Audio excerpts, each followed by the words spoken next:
Dans la conservation en général, il y a d'abord ce qu'on appelle la conservation préventive, qui va être l'ensemble des actions qu'on va pouvoir mettre en place pour éviter qu'un objet ne s'abîme,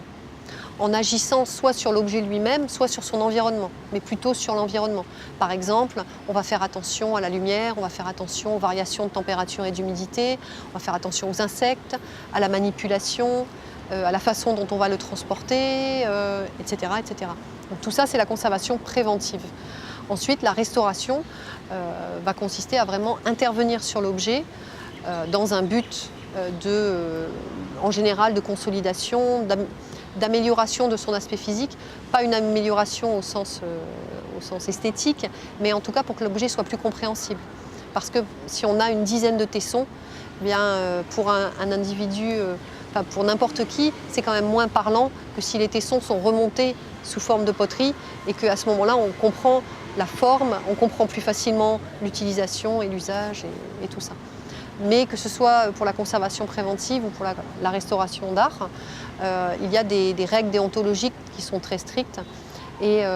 on va toujours se mettre dans une position à la fois de respect vis-à-vis de l'objet, mais aussi de respect vis-à-vis des créateurs ou de la société qui a créé les objets.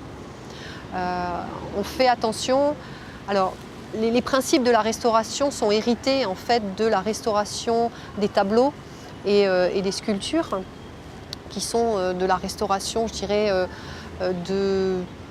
dont l'importance est plus esthétique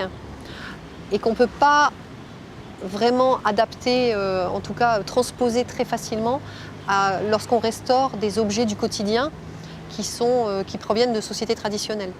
Parce que sur tel objet, il va y avoir des traces de griffures et sur un objet, je dirais, esthétique, sur un tableau,